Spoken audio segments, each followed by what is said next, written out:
This is the Meetinghouse with Dwight A. Moody. News, reviews, commentary, and conversation on religion and American life. Now, here is Dr. Moody. Hello, everybody, and welcome to the Meetinghouse. Today, coming to you from Hendersonville, North Carolina, I am your host, Dwight Moody. Glad to participate in these conversations on religion and American life. Thank you for joining us, whether it's by radio. We broadcast over Rejoice Radio down in the Golden Isles of Georgia, or whether it's through the social media, Facebook and YouTube, or whether you're listening to it as a podcast. This show will be posted as a podcast within 24 hours, and you may be listening to it a year after we broadcast it here in November of 2021. We have an interesting program today. 2 weeks ago, I was on the courthouse steps in Brunswick, Georgia, following the trial there, as we have those events for now a year and 9 months. As many of you know, my home is in Glenn County. The county seat is Brunswick, and the show launched just a week after Ahmaud Arbery was murdered on the streets of Brunswick.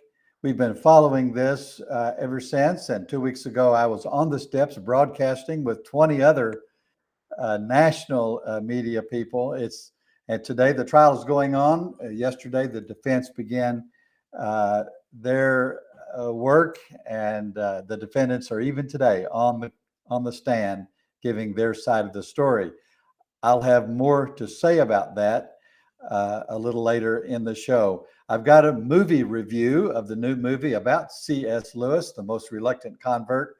As many of you know, I've been a fan of C.S. Lewis for 50 years or more, and he's had a great influence on my life. I saw the movie. I have a review of it. And then my commentary, is this a spiritual discipline? Comes out of my conversation last week on this program with Dr. Lori Carroll, who's the chancellor of the University of Minnesota at Rochester. I asked her the question, what a spiritual discipline has been central to your career and to your success, and her answer surprised me a great deal. I wrote about it, and I'm going to share that a little bit later in the show. Today, my guest is David Shea, Deacon of the Archdiocese of Cincinnati and Professor of Homiletics at the Athenaeum at Mount St. Mary's in Cincinnati, which is the Catholic seminary there. Beautiful place where I've been many times. He's also the #1 fan of the Cincinnati Reds, and he's training his grandchildren in the same fervor, right? Yeah. Welcome back, Dave. Yeah, thanks, Dwight. It's always good to be with you. Glad that we met so many years ago and have had this opportunity to do things together. So thanks for having me. It's really been great. And Dave has been on the show several times. And today we're going to talk about what's going on in the Catholic Church. And we're going to talk about his own archdiocese in Cincinnati. And but we'll do all that after the news. I'm going to start the news with a story in San Antonio, Texas. The Reawaken America tour made a 3-day stop in San Antonio, Texas, and what was said there has caused quite a stir all across the country. It was a standing room crowd gathered in the famous Cornerstone Church, a collection of right-wing Republicans, evangelical and Pentecostal Christians, QAnon speculators, and high-visibility Trumpsters. Pastor John Hagee, very well known with an international television ministry, General Mike Flynn, Executive Mike Lindell, conspirator Alex Jones, and anti-vaxxer Sherry Tenpenny all shared the stage. But it was the assertion that has caused all the commotion made by General Flynn when he said this, quote, "If we're going to have one nation under God, which we must, we have to have one religion, one nation under God, one religion under God, end quote. Later, the church disavowed the political messages of this rally, but nevertheless, they hosted it. And I think it's a strange thing. David, what do you think about this? This tour that they are on started actually up in Wisconsin, and I'll tell you this story. The first place they went, we did a story on it in the Meetinghouse, and because I quoted one of their speakers as challenging the vaccination protocol, Facebook flagged us as the perpetrators of false conspiracies and took that show off of Facebook simply because we were reporting what somebody else had said. I don't know whether you're familiar with this Reawaken America tour or not. Was that new to you? Yes, it was. What's interesting, Dwight, in response to your questions, what do I think of this? Everything in this country has become politicized, right? Yes. And we can argue and debate the causes behind that, but it's found its way into religion, into every church, every denomination. Yes. And this statement by Flynn strikes me as being so much in contradiction to what we as a country have always embraced as one of the fundamental principles of who we are as a people, as a country, and that is a freedom of religion, or no religion for that matter, right? We respect the fact that in many cases people may choose somewhat temporarily, maybe more permanently, not to have a religion at all, and we respect that. And we so to make a statement like this is a radical departure from those founding principles. But I'll tell you, Dave, it is the standard ideology of this movement that they are a part of. This whole white evangelical movement, which really contains many Catholics as well, has been fearful that they're losing their country, they're losing their religion, the country that they're losing their color, white. And so this movement to push back against all of this is trying to reassert Christianity, to reassert whiteness, to reassert local control of things. And I am not at all surprised that a person like Flynn said this in public. I think it has been said in private throughout this whole movement. And it not only this element of it, but many elements of this movement threaten, as you say, a great deal about the history and tradition and values of our own country. Yeah, very troubling, very concerning. It is very much so. Let's go to Brunswick, Georgia. I've already talked about it a little bit. Many people know that my home is down there in Brunswick. The main radio platform from which we broadcast is in Brunswick, Georgia, with outlets on St. Simon's Island. And we've been reporting on this trial for a long time, but it has taken a strange turn, and I do want to talk about it. The trial of Ahmaud Arbery took an odd turn when the defense attorney last week and again this week called attention to the presence in the courtroom, first of the Black Baptist preacher Al Sharpton of New York City, and this week, Pastor Jesse Jackson of Chicago. Yeah.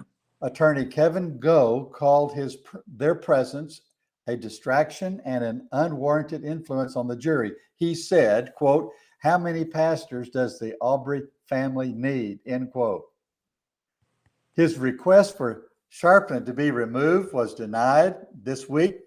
Jesse Jackson, now 80 years old, was in the courtroom, sitting quietly on the back pew, the back row. Defense attorneys requested his removal. It was denied. And the whole Arbery supporters, I've been a part of it. 2 weeks ago, I was down there, met with them. they've called for 100 Black ministers to gather and march in support of the Aubrey family and of what they see as justice. I assume you've been following all of this, Dave. Yeah, I have. Absolutely. Yeah. Unfortunately, predicting the outcome here and the impact of the outcome, whatever it happens to be, is also something that will, keep us on the edge of our seats for the next, for however long this trial proceeds, and it finally turned over to a jury for verdicts. Well, the thing is, David, it's going to go on longer than that, regardless of what the verdict is. There may be appeals, of course, but there's likely to be rallies and protests. But then there is a federal case, against all three of these people. And then there is a civil case. So all of these cases, plus, if there is a conviction in the state case right now, there has to be a sentencing, and there'll be a lot of politics around that. This is going to go on easily for another year and maybe even longer, especially if these men are actually sentenced and taken to a state prison somewhere. I still think, and I've said, and I've written this, that the likelihood of a largely 92% white jury convicting 3 white men of murdering a Black person, at best, it's a 50-50 shot in Georgia, regardless of what the evidence is. But I hope my cynicism is not unwarranted. Let's go to New York City. Okay. Publishers Weekly is highlighting 2 books about religion. The first one is called Public Confessions: The Religious Conversions That Changed American Politics, written by Rebecca Davis, published by the University of North Carolina Press. It describes the conversion of politician Claire Booth Luce to Roman Catholicism, of communist Whittaker Chambers to Quakerism, of informant Harvey Mattisau to the Latter-day Saints, performer Sammy Davis Jr. to Judaism, and athlete Muhammad Ali to Islam. Before I go in and mention the second one, I think these 5 conversions to very, very different religious traditions illustrates the point you were making earlier, David, about how there's a freedom in our country to not only practice a religion or no religion, but to change your religion. The freedom to convert is as much a freedom as the freedom to participate. And one of these, Claire Booth Luce, I think, was the senator from one of the New England states, Vermont maybe, and her conversion to Roman Catholicism. They could have also talked about Dwight David Eisenhower, who was baptized as a Presbyterian after he became president. Now you can hardly run for the president without being, in some sense, a practicing Christian, although Trump may be an exception to that. I don't know. Yeah, my experience with conversion in the Catholic Church, frequently I encounter this issue when a couple is getting ready to get married in the Catholic Church. There's a Catholic party, either the bride or the groom, and the other future spouse have decided that they're going to get married in the Catholic Church. So the task of preparing them, to walking them through the process, over the years, my 23 years as a deacon, I've prepared hundreds of couples for that. And frequently what happens is the non-Catholic party to a marriage with a Catholic, in time, there's no requirement, first of all, that the non-Catholic convert to Catholicism or even make a commitment to do that in the future. All we hope for is that the Catholic continues to practice his or her faith in Right. a mixed marriage, we call it. But frequently in time, the non-Catholic party to a marriage with a Catholic seeks out conversion to Catholicism.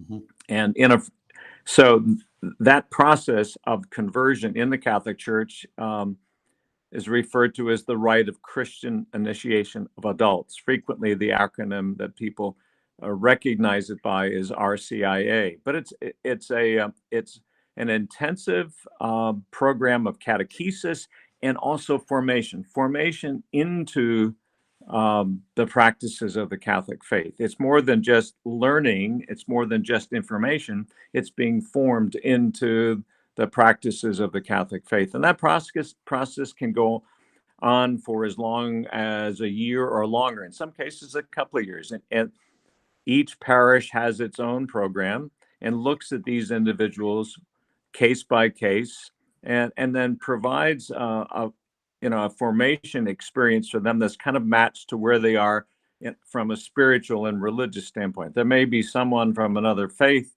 who he or she is not particularly active in their religion, or their religion isn't a major force in their lives, but they're marrying a Catholic for whom the Catholic faith is important, and they decide in time that they want to share that with their spouse and with their family. My wife is an example of that. She was a second congregational Protestant at the time we got married, and she never missed church with me. She went to Mass with me every single Sunday. I can't even think of a Sunday where she missed Mass.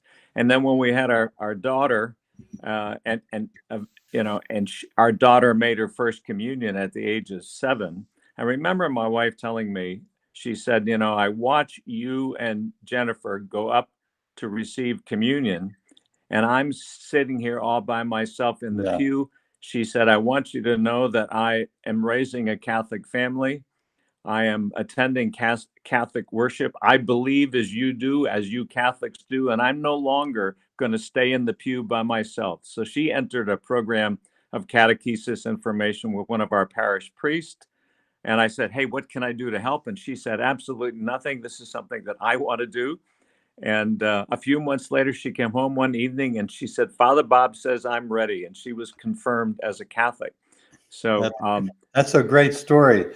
Earlier this year, I hosted in the Meetinghouse a Catholic convert whose father is a very close friend of mine and a Southern Baptist preacher. And she told her journey away from the Baptist church, actually into some wild and reckless living for a while. And then when she went into therapy, her therapist recommended that she start meditation. And she decided that she was going to find a meditation protocol that had its roots in religion. And for some reason, the idea of the rosary came to her.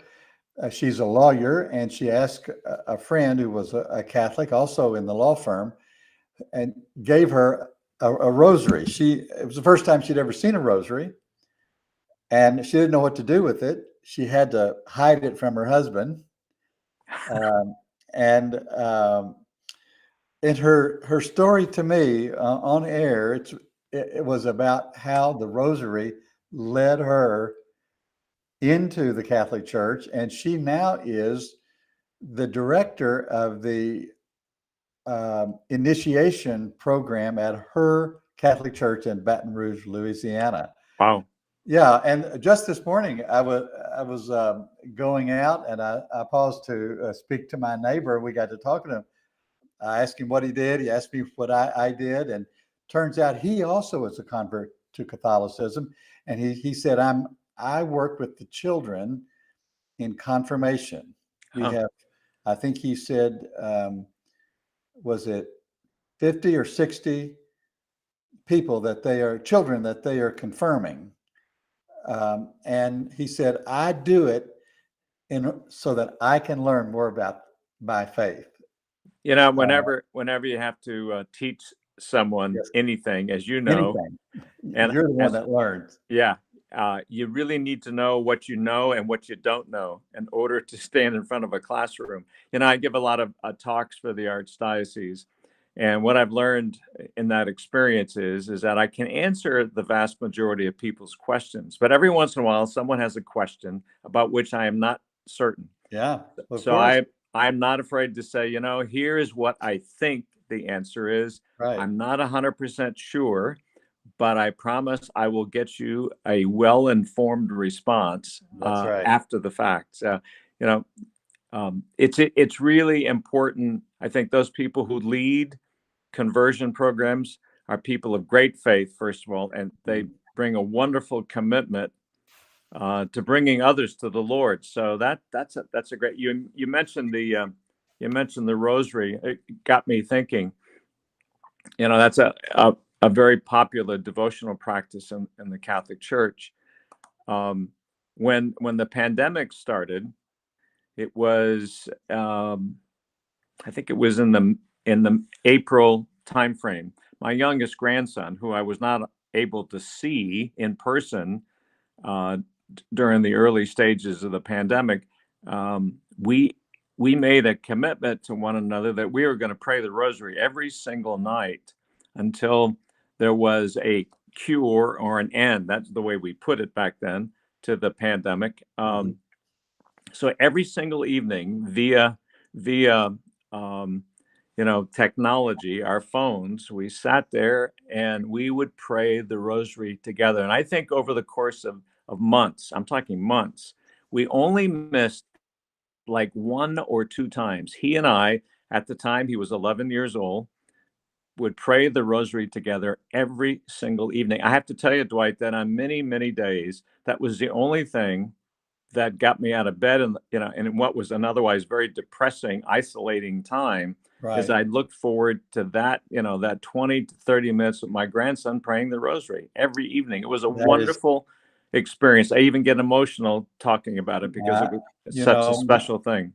My grandson's 13 years old, and he calls me almost every day, normally in the mornings before he goes to school. And he doesn't want to pray the rosary. He goes to a Methodist church, but he wants to talk about basketball and football. So, I want to talk about this second book that Publishers Weekly is promoting. And it is fascinating to me. Journalist Daniel Silliman has written a book entitled Reading Evangelicals: How Christian Fiction Shaped a Culture and a Faith, published by Erdman's. He describes the influence of 5 novels on American evangelical culture. Here they are. I want to know, David, if you've read any of these.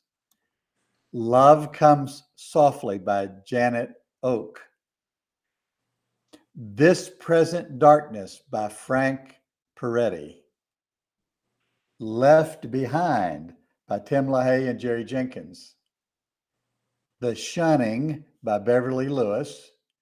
And The Shack by William Paul Young. I've read The Shack. I've read The Shack. Yeah, I've not read the others. This Present Darkness by Frank Peretti. That was back in, I think, in the 80s.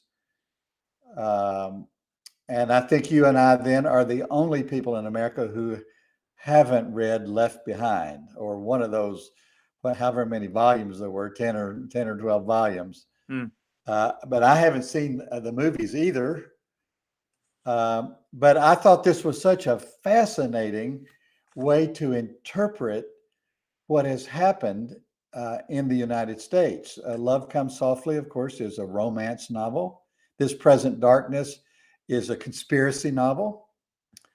Left Behind is an end of the world series. The Shunning is set in an Amish or Mennonite. I think they made a movie out of that one. And then The Shack, of course, I remember reading it and thinking, oh, this is not very good, but millions of people loved it. And they made millions of dollars. I do know that the team of people who, it was a self-published book, The Shack, And it was only later, after it caught traction with the readership, that one of the major publishers picked it up. But after it started making money, the team of people who invested in it, who published it, broke apart. There were lawsuits involved and everything. Yeah, it's not a good story. But certainly the shack, everybody was talking about it for 6 to 8 years. Well, I think what it provided for so many people was something tangible in what is otherwise very, very abstract, right? Yes. And Yes. very much an issue of faith, right? Yes. So it became something we could get our arms around. Sure. We could, so fulfill that. It was a story. Yeah. Okay, let's go to Baltimore now, right down your alley, David. The United States Conference of Catholic Bishops is holding its annual meeting this week, today, in Baltimore, and yesterday. Headlining the agenda is a disagreement among the bishops about how to handle prominent politicians who are both Roman Catholic and defenders of the right to abortion. And I could name Nancy Pelosi, the Speaker of the House, and President Joe Biden. Yep. The conference began with an address by the papal nuncio, Christophe Pierre, who expressed the position of the Vatican that serving or withholding the Eucharist not be used to praise or punish politicians. The document that was approved overwhelmingly, I think there were maybe 8 votes against it. Correct. Outlines Catholic doctrine and practice on the Eucharist, does not mention any person by name or position, but does say this, and I want to quote: lay people who exercise some form of public authority have a special responsibility to embody church teaching, end quote. Now, what I want to ask is, non-religious or non-Catholic people, but non-Christian people, and even in relation to Islam, people who are outside of a dominant religion are fearful that religious people who hold power are going to implement their own religious values and religious practices and religious dogmas and prohibitions. This is one of the great fears about Islam in America. Right.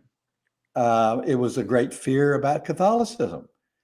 Back when John Kennedy was running. Exactly. Yeah. I remember that. Yes, and of course, it's being played out now in some ways where evangelicals are in power and they want to put their convictions into codified them into laws. So on the one hand, we don't want religious teaching to trump.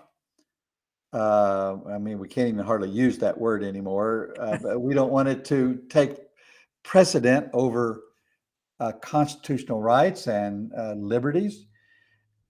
But when you read a statement like this, that the church wants people who are governors and judges and presidents to embody church teaching, what does this mean? What does it mean?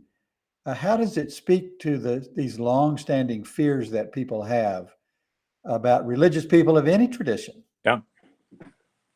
Yeah. This is a very complicated issue. It is. Sure. It is a very complicated thing. Yeah. This issue comes up obviously all the time, since it was a Nancy Pelosi issue, and now Right.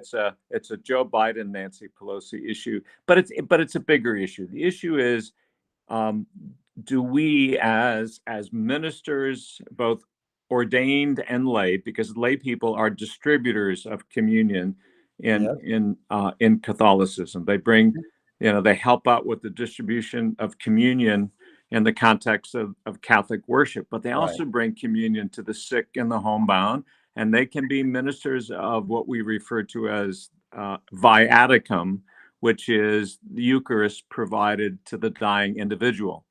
Right. as he or she leaves this life for eternal life. So the question always comes up is, what is the role of the minister as it pertains to giving or denying the Eucharist to the communicant, right?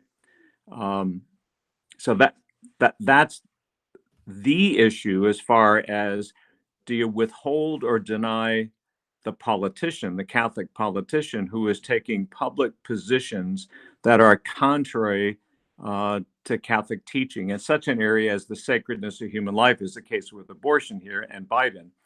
But anyway, getting back to that issue of denying communion, our church says is that the minister, and whether you're talking about a priest or a deacon or a layperson who is the distributor of communion, you're standing there and an individual approaches you and extends his or her hands to receive the Eucharist.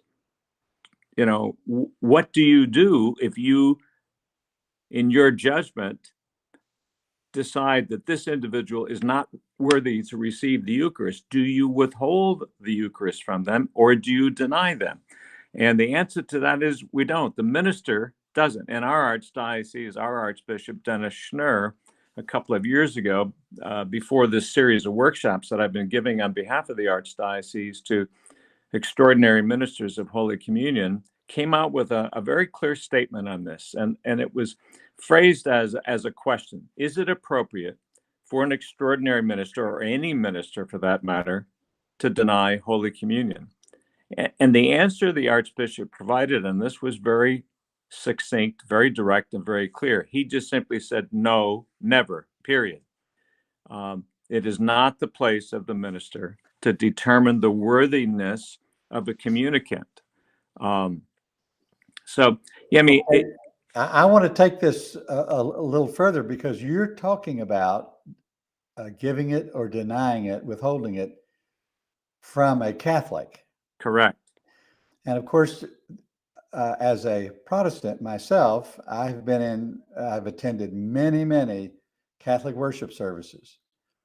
And I know the rules, and I do not present myself, but I do go down for the blessing. So I think in this whole context about whether there is a Catholic that's worthy or not worthy of receiving communion, the question I ask is, are there other Christians who are worthy or not worthy of receiving communion? And I think this is a much bigger issue than whether you give it or withhold it from one person like Joe Biden, or whether you withhold it from millions of people. Well, even like your wife, who faithfully attended week after week after week as a Christian, but was denied communion. Why isn't that the issue, rather than whether somebody who is as devout as Joe Biden is? I mean, you have to go all the way back to Jimmy Carter to find a president who is as devout as Joe Biden is.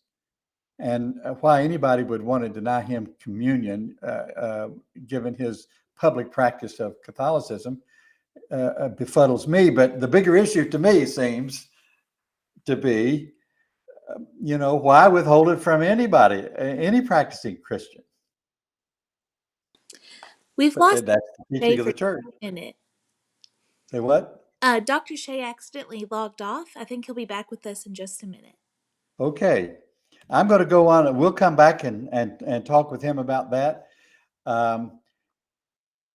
Finally, in Asheville, North Carolina, the influential Christian publication World, published in Asheville, North Carolina, near where I am, is undergoing a significant transformation. Launched in 1973, the periodical and web presence has become a conservative alternative to the larger Christianity Today enterprise, which has dominated the evangelical world ever since it was launched by Billy Graham 70 years ago.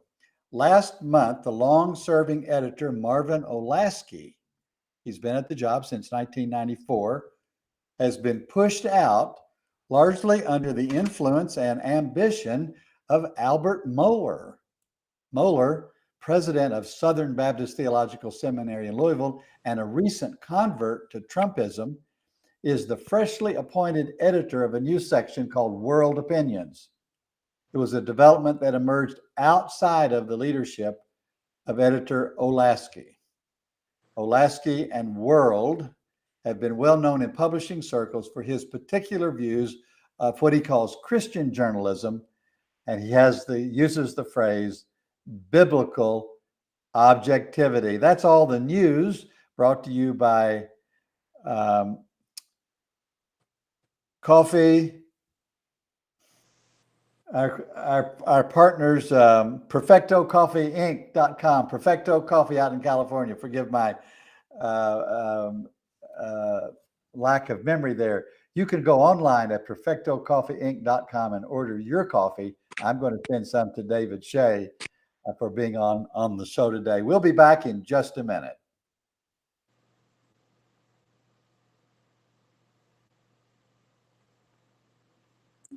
Dwight, can you hear me?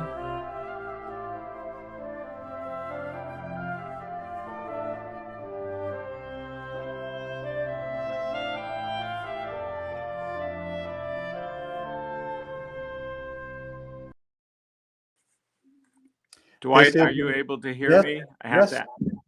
Yes, you're fine. Okay, I missed. David Shea and I are back in the meeting house. I don't think I answered your question. In the middle of your question, I ran into some technical issues. Yes, so I had raised the question about the denial of communion, not to a practicing Catholic like Joe Biden, but to a practicing Christian like me. Right. So the way I answer this is that if in the context of Catholic worship, whether we're talking about weekday or Sunday Mass or weekend Mass, or let's say it's more likely to occur at a funeral or a wedding, that's taking place in the context of Catholic Mass. If a non-Catholic comes forward to receive communion, the Catholic Church does not deny that individual communion. Sometimes the presider at Mass or at a wedding or a funeral may take a moment to simply explain that sadly the Catholic communion is not open to non-Catholics, but we invite people to come forward with their hands and arms crossed to receive a blessing. So, for example, I did a funeral a few weeks ago for a deceased special services man. And members of his original special services unit were seated down front. There were probably about 8 of them, as I recall. Some were Catholic, but several were not. Every single one of those men came forward. Those who were Catholic received communion, and the non-Catholics, I blessed every single one of them. But if an individual whether we're talking about Catholic or non-Catholic, comes forward for communion and extends his or her hands to receive the Eucharist, we do not withhold the Eucharist from them. Now, we may talk to them after the fact, after Mass, explain to them, but in the context of receiving communion and coming forward in procession with other members of the faithful, we don't deny them the Eucharist. Well, this conversation about the sacramental practice here leads us into the broader issue of the decline in sacramental practice among Catholics. I reported about 5 weeks ago about your own archdiocese there in Cincinnati. Right. The large restructuring that is going on, really in some ways constricting, pulling in due to the pretty steep decline in people coming for communion or for any of the sacramental ceremonies. Where does all that stand, and how do you read this? Because this preceded the pandemic. It did. There was a trend already, sadly, in evidence of declining numbers of Catholics coming to Sunday Mass, coming to weekend Mass, receiving the sacraments with regularity. So that trend was in evidence, and it was only made substantially worse by the pandemic. So here in Ohio, the bishops of Ohio made a decision And I think it was in the spring 2020 timeframe, they made a decision to waive the Sunday Mass obligation for Catholics, because they didn't want people to feel pressure under the obligation to go to weekend Mass to have to come to Mass when they might be taking action that would be risky for their health. So it was unprecedented in Catholic history that the Sunday Mass obligation would be waived, but it was. The group of bishops here in Ohio made that decision. And Was that decision made anywhere else in the world? Were there I other don't know bishops? the answer to that with factually, Dwight.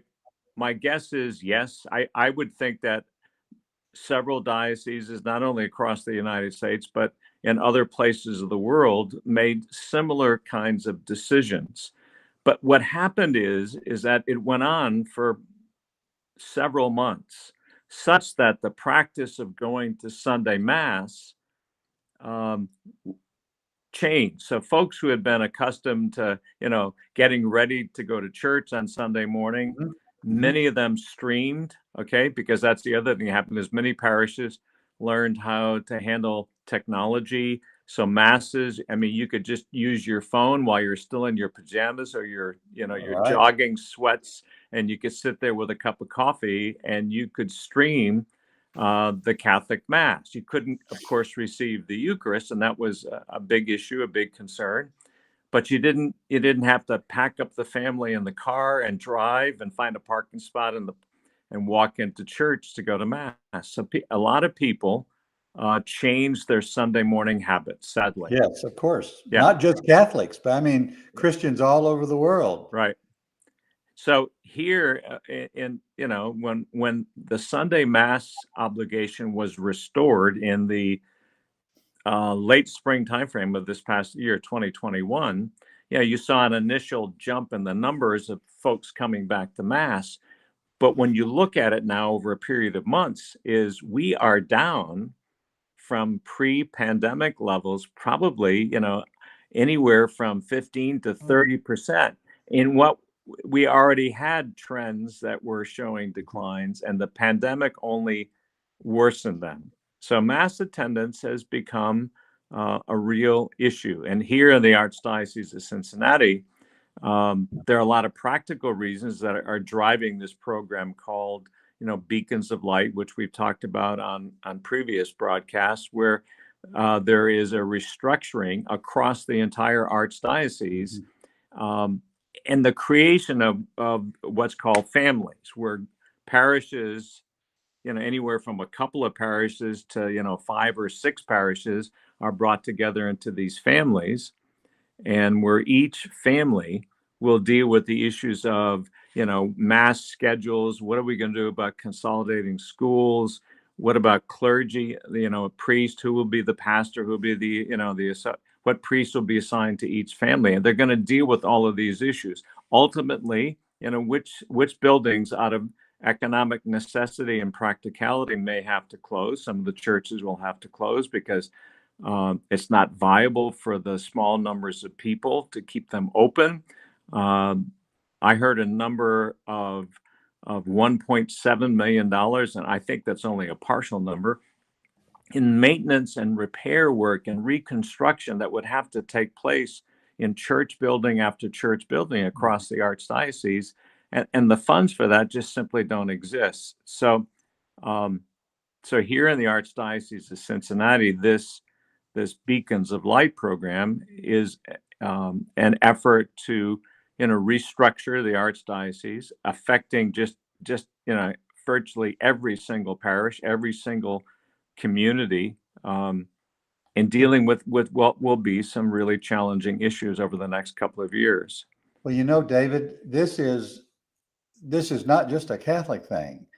This is a Christian thing across every community. I was on a Zoom call 2 days ago with Baptist ministers in North and South Carolina.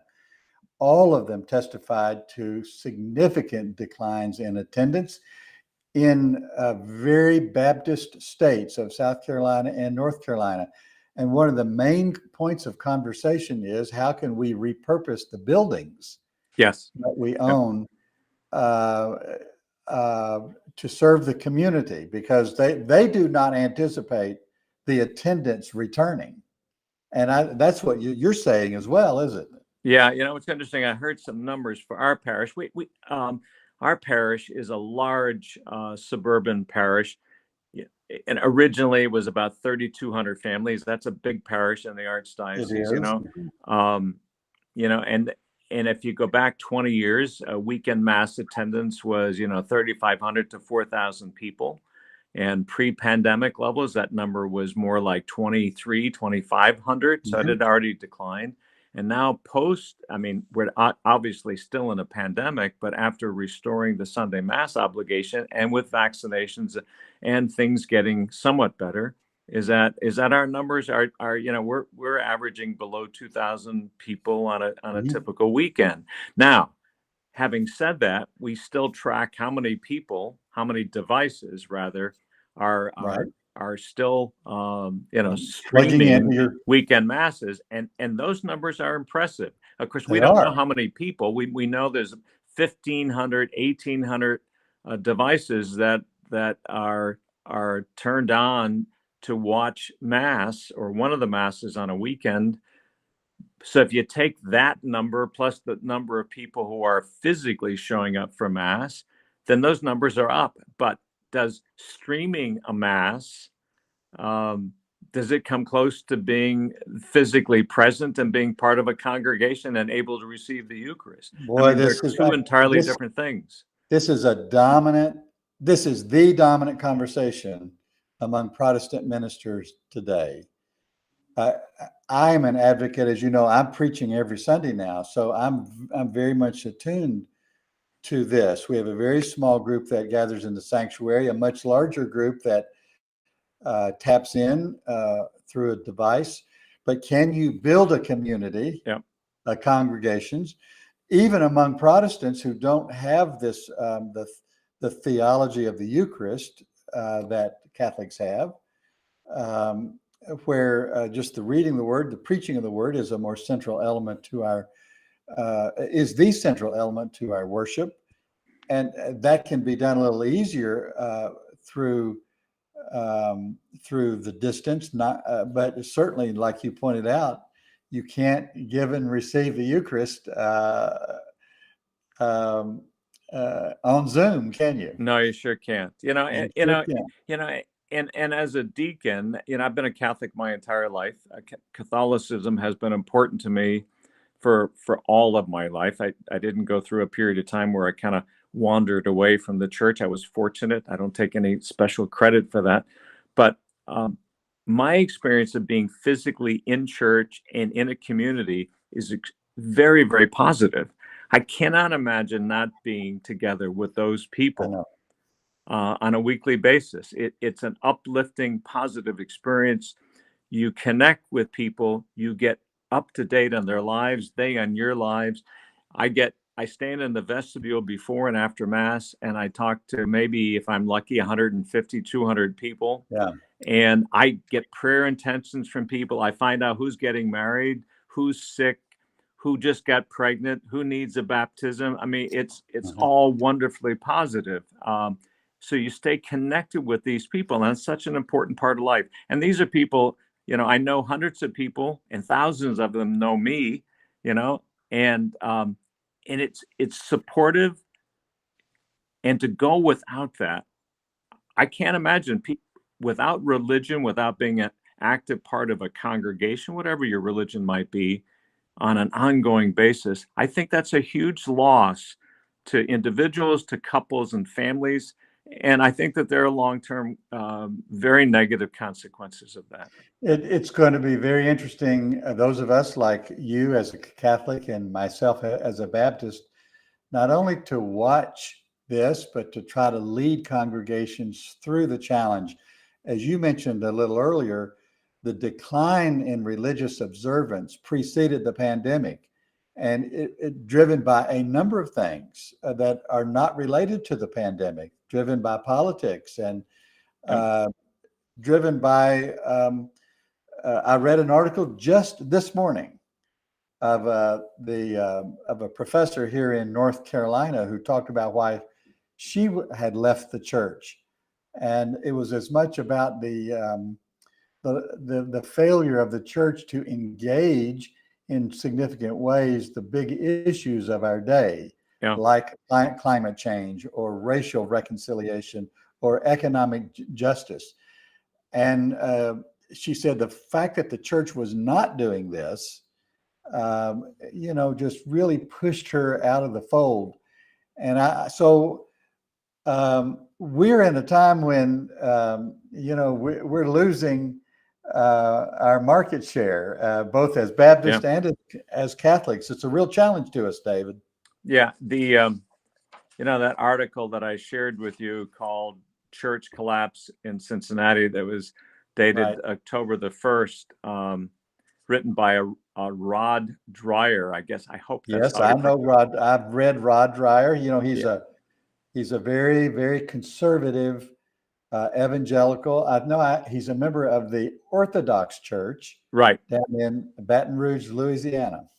Yeah, and he writes. I've got the article in front of me, but what he said is his conclusion, his analysis. And I think it's a very balanced article, a very good perspective. He said we live within a DeChristianizing culture. And he goes on to say, it is not at all clear to me that there is a killer app, referring to an app that we could just download that will turn this situation around for Catholics and any other church for that matter. And then he goes on to say, why is it that people are not being fed anymore? Why are they not, going to church with regularity? And he says, why don't people want what the church offers? And he says, my guess is they don't think they can get what they want and need at church. Yes.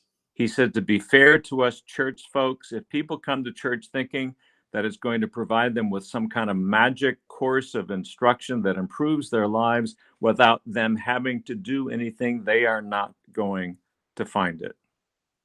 And he says, everybody wants to go to heaven, I sometimes begin the infant baptism by asking for a show of hands. I'll say, how many here? And then let's say there's 50 to 75 people. It's a small congregation. I'll be baptizing a couple of infants, and I'll ask the question, how many of you here? And it seems like such an obvious question. How many of you here, want to get to heaven? Well, there's a little hesitancy at first. I guess they're wondering whether I'm being completely sincere, but the hands go. I raise my hand, and everybody raises the hand. Everybody wants to end up in heaven, but the question becomes, how do we live the rest of our lives here on earth so that we have the best possible chance of ending up in the place where we all want to be? Yeah. And I think that religion, particularly those religions that place demands on people's lives and make it challenging for them, or put boundaries on what they can and cannot do, people would prefer to make all of those decisions for themselves and not be pushed into doing things that they feel forced to go into. Well, we have a real challenge in front of us, David. We're both in our 70s. We've lived through what may have been the heyday of religion in America, but we're going to be faithful and we're going to minister to these people and see where the Lord leads. David, thank you for being with me in the Meeting House again today. We'll do this again real soon. And God bless you in your work there in Cincinnati. Yeah, thank you, Dwight. God bless you and happy Thanksgiving to you and your family. I'll be back in just a minute in the Meeting House with a little C.S. Lewis.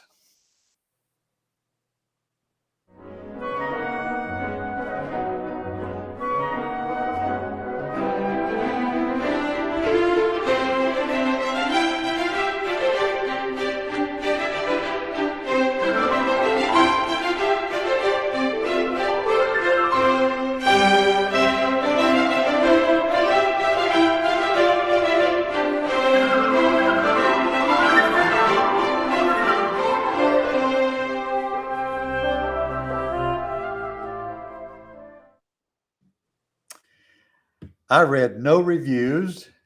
I did no background check on the movie, but I'll wager a full month's Social Security check that the script of this movie is taken verbatim from the autobiography of Mr. Lewis himself, entitled Surprised by Joy, The Shape of My Early Life. He published that book in 1955 to describe his journey up to and including his conversion to Christianity in 1931, soon after he turned 30 years old. That means, of course, that the movie features beautiful prose spoken wonderfully by the actor Max McLean. He does a good job of representing the aging Lewis as he watches, even narrates scenes from his own life, the childhood, the death of his mother, his service in World War I, his entry into Oxford University. The format of the movie is a little odd, and when I first sat down in the theater and began to watch, I feared I had wandered into the wrong room or had a serious misunderstanding of what I had paid to see. The movie opens and closes with footage of the movie being made. Cameras you see, and lights, and scores of crew bustling around preparing to shoot the film, while the main character, Max McLean as Mr. Lewis, is reciting his lines directly into the camera. It's a very clever thing, but it had me confused. I was fearful that the entire movie was going to be this way, but it wasn't. And I'm glad. And glad also that the steady monologue, however lovely and beautifully spoken in that beautiful British accent, was interrupted now and again by carefully crafted vignettes, scenes from Lewis's life. Two boys, 10 and 12, watching by the bedside of their dying mother. Again, two young university students in a dorm room discussing the justification for believing in God at all. And in between them, a squad of soldiers ambushed by German fire and later convalescing in a hospital. These brief vignettes are well done, the lighting, the costumes, the dialogue, but I'll have to say they lack what the entire movie lacks.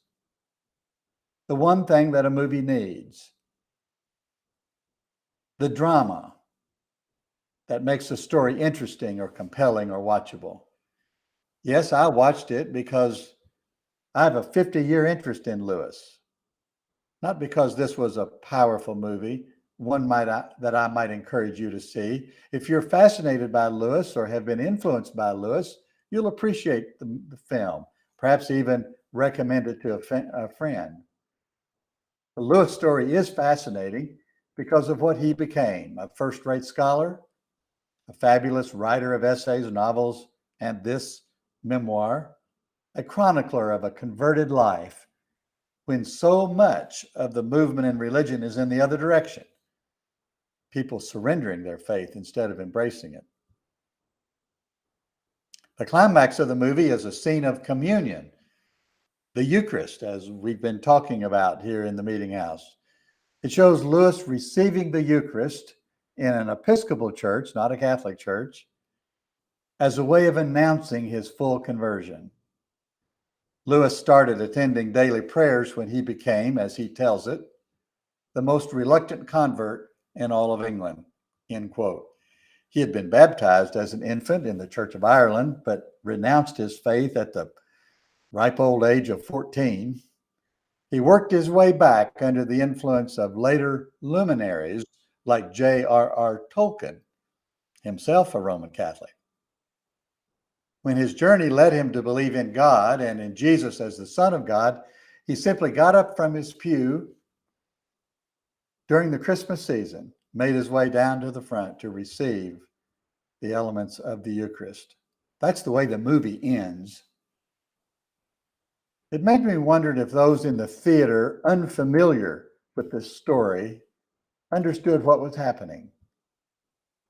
I didn't pause to inquire. I hurried out, drove home, put a sweet potato in the oven, and turned on the television to watch a Kentucky basketball game. life goes on, as it did for Lewis until his death in 1963. He was just shy of 65 years old, but here we are, 60 years later, watching films and stage productions, reading books and scholarly articles, still celebrating the most reluctant convert of the 20th century. I'm Dwight Moody in the Meetinghouse. I'll be back in just a minute.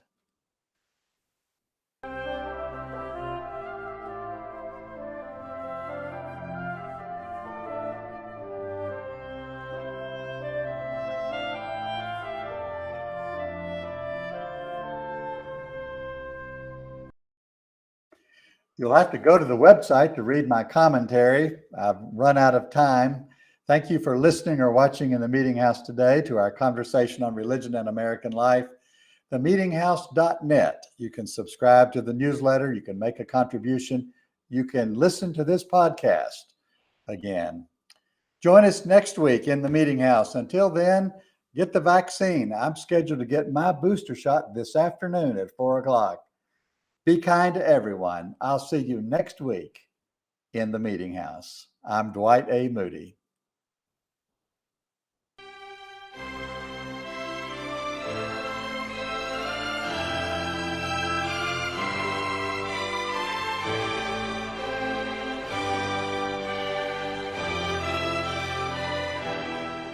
You have been in the Meetinghouse with host Dwight A. Moody. Thank you for watching or listening today. Visit our website at themeetinghouse.net for more news, reviews, commentaries, and conversation on religion and American life.